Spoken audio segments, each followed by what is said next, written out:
লালমনিরহাট দীর্ঘদিন ধরে একটি ভুলে যাওয়া নাম।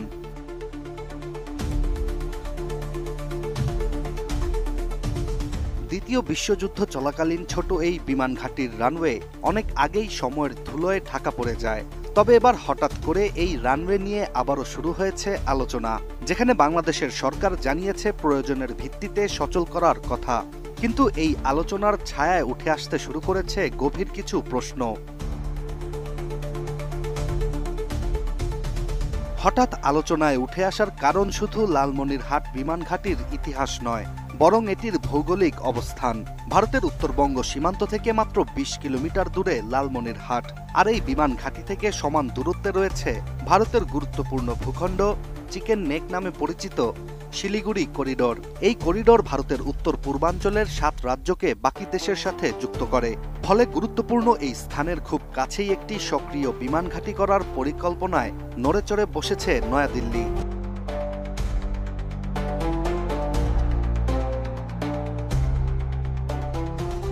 লালমনিরহাট বিমানবন্দর নতুনভাবে তৈরির আলোচনা শুরু হওয়ার পর থেকেই বিরূপ প্রভাব আসতে শুরু করে ভারতের পক্ষ থেকে। দেশটির স্থানীয় সংবাদ মাধ্যম এনডিটিভির একটি প্রতিবেদনে শিরোনাম করা হয়, বাংলাদেশের চীনমুখী মনোভাব মোকাবেলায় ১৯৭১ সালের যুদ্ধ বিমান ঘাঁটি ধ্বংস করবে ভারত। প্রতিবেদনটি থেকে আরও জানা যায়, ভারত আশঙ্কা করছে বাংলাদেশের লালমনিরহাটে পরিত্যক্ত বিমান ঘাঁটি পুনরুদ্ধারে সহায়তা করবে চীন, যার ফলে এটি বাস্তবায়িত হলে সেখানে চীনা সামরিক উপস্থিতি নিশ্চিতভাবে তৈরি হতে পারে।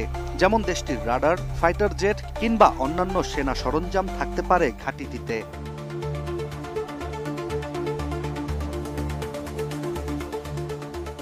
এমন পরিস্থিতিতে ভারতের পক্ষ থেকেও নেওয়া হচ্ছে কৌশলগত পাল্টা পরিকল্পনা। দেশটির ত্রিপুরার উত্তরে রয়েছে একসময়ের কার্যকর কৈলাসহর বিমানবন্দর, যা ১৯৯০-এর দশকে বন্ধ হয়ে যায়। নয়াদিল্লি এই বিমানবন্দরটিকে পুনরায় সক্রিয় করার পরিকল্পনা করছে। সম্প্রতি এয়ারপোর্ট অথরিটি অফ ইন্ডিয়ার একটি প্রতিনিধি দলও বিমানবন্দরটি পরিদর্শন করেছে। আমাদের প্রত্যেকেই এই আমাদের কৈলাসহর এয়ারপোর্টকে পুনরায় চালু করার জন্য আন্তরিকতা প্রকাশ করেছে।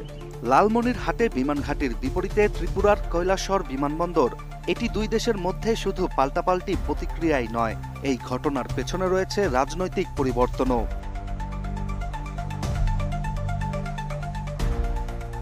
বাংলাদেশে শেখ হাসিনার পতনের পর অন্তর্বর্তী সরকার গঠিত হয়েছে, আর অন্তর্বর্তী সরকার নয়াদিল্লির প্রত্যাশার তুলনায় অনেকটাই দূরত্ব বজায় রাখছে। এছাড়া ভারতের দাবি, বর্তমান সরকারের অবস্থান ক্রমেই চীন ও পাকিস্তানের দিকে ঝুঁকে পড়ছে।